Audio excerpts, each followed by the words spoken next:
अस्सलाम वालेकुम and welcome to CSF jurist. आज के लेक्चर में हम डिस्कस करेंगे द कॉन्स्टिट्यूशन ऑफ 1956। ये लेक्चर जो होगा इसमें हम 1956 के कॉन्स्टिट्यूशन का एक ओवरव्यू लेंगे कि how the parts were divided, कितने शेड्यूल थे, कैसे डिवाइडेड थे। मोreover इसके साथ हम एक दूसरी वीडियो में इसको ओवरऑल जो भी स्ट्रक्चर इसने प्रोवाइड किया था के अलावा क्या क्या बॉडीज थी, like the supreme court, the prime minister office, उनके क्या क्या अख्तियारात थे, फंडामेंटल राइट्स क्या प्रोवाइडेड थे, ये हम दूसरी वीडियो में डिस्कस करेंगे। इस वीडियो में let's begin with the structure of the constitution. तो द कॉन्स्टिट्यूशन ऑफ 1956 ये इनफोर्स हुआ था 23 मार्च 1956 को एंड इट लास्टेड टिल अक्टूबर 7 1958, जब ये मार्शल लॉ के थ्रू एब्रोगेट हुआ था। अगर इसकी हम स्ट्रक्चर पे आए तो the constitution of 1956 consisted of 234 articles, it had 13 parts और 6 शेड्यूल्स पे ये बेस्ट था। इसके अगर वन बाय वन हम पार्ट की बात करें तो the first part of the constitution dealt with the republic as well as its territories. भाई क्या था कि पाकिस्तान को एक रिपब्लिक नाम दिया गया था। Pakistan was given the name of Islamic Republic of Pakistan. इसकी टेरिटरीज डिफाइंड थी कि भाई ईस्ट पाकिस्तान और वेस्ट पाकिस्तान दोनों इसमें इंक्लूडेड है। मोरओवर जो second part of the constitution था, it dealt with the fundamental rights कि भाई कॉन्स्टिट्यूशन ने पाकिस्तान के शहरियों के लिए क्या राइट्स दिए हैं। फर्दर अगर हम तीसरे पार्ट की बात करें तो it provided the directive principles of the state policy कि भाई स्टेट की क्या पॉलिसीज होनी चाहिए, स्टेट को किन चीजों पे फोकस करना चाहिए। For example the promotion of Islamic values, उसके अलावा थी लाइक जस्टिस, मेरिट बेस्ड होनी चाहिए। ऐसी पॉलिसीज थी गवर्नमेंट के लिए कि भाई गवर्नमेंट को किस तरीके से फंक्शन करना चाहिए।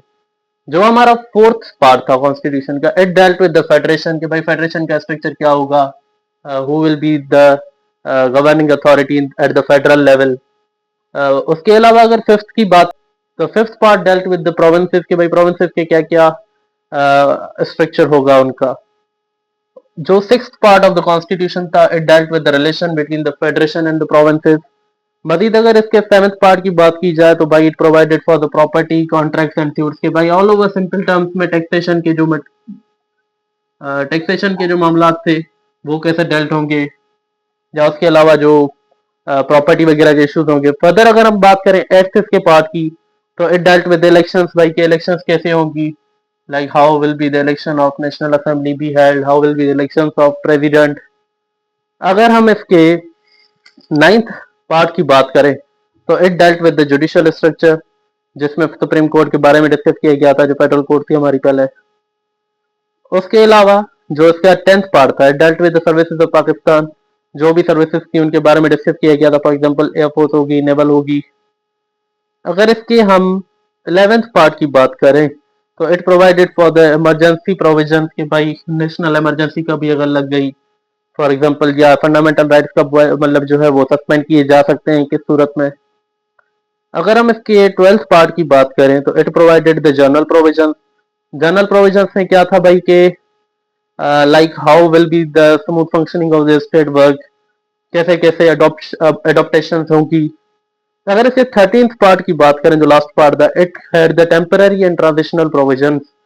उसमें क्या था भाई कि पहले था हमारा law government of India act 1935। 1935 के एक्ट से 1956 के कॉन्स्टिट्यूशन में ट्रांजिशन होना एक रात की तो बात नहीं है, it will take time definitely. So therefore it provided for the provisions के भाई कैसे जो है 1935 के एक्ट से 1956 के कॉन्स्टिट्यूशन में ट्रांजिशन करनी है। फर्दर अगर हम इसकी की इंफॉर्मेशन की बात करें तो भाई it was a written constitution, it provided for a parliamentary form of government. भाई क्या था कि prime minister was made the real executive, और उसके अलावा यूनिकैमरल लेजिस्लेचर थी, एक हाउस था सिर्फ, that was the national assembly. Further इसमें जो पाकिस्तान को नाम दिया गया था वो था इस्लामिक रिपब्लिक ऑफ पाकिस्तान भाई। Further fundamental rights were provided as discussed before. Principles of the policy थे, इसमें 3 सब्जेक्ट्स थे भाई, एक थे फेडरल लिस्ट, दूसरी प्रोविंशियल लिस्ट और तीसरी हमारी कंकरेंट लिस्ट थी। फर्दर रेड जुरिस्डिक्शन प्रोवाइडेड थी हाई कोर्ट को। Urdu and Bengali both were declared the national languages in this constitution. इसके अगर हम शेड्यूल्स की बात करें तो जो पहला शेड्यूल इस कॉन्स्टिट्यूशन में, जैसे कि हमने डिस्कस किया कि 6 शेड्यूल थे, जो पहला शेड्यूल था dealt with election of the president, कि भाई प्रेसिडेंट साहब कैसे इलेक्ट होंगे।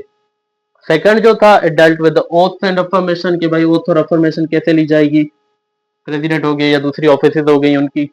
फर्दर जो थर्ड शेड्यूल था dealt with the power of the supreme court and remuneration of the जजेस, क्या भाई सुप्रीम कोर्ट की क्या पावर्स होंगी, फर्दरमोर जजेस को क्या पर्क्स, प्रिविलेजेस, सैलरी वगैरह क्या होंगी।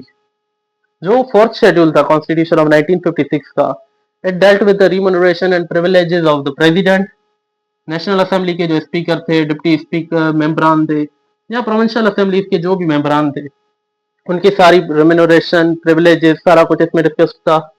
फिफ्थ शेड्यूल की अगर बात की जाए तो इसमें भाई तीनों सब्जेक्ट्स थे डिस्कस्ड। मोरओवर जो लास्ट हमारा शेड्यूल था उसमें थी भाई election of the first president of Pakistan. First president इसलिए कि क्योंकि इससे पहले क्या था भाई, there was the post of governor general, तो वो खत्म कर दी गई थी और प्रेसिडेंट की पोस्ट एस्टेब्लिश की गई थी। And who became the last governor general and president, he was mister Iskander Mirza.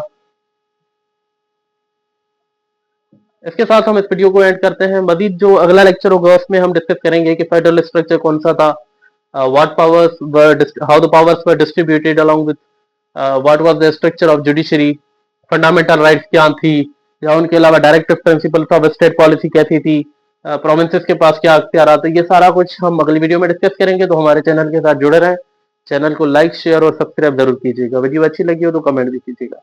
Thank you so much.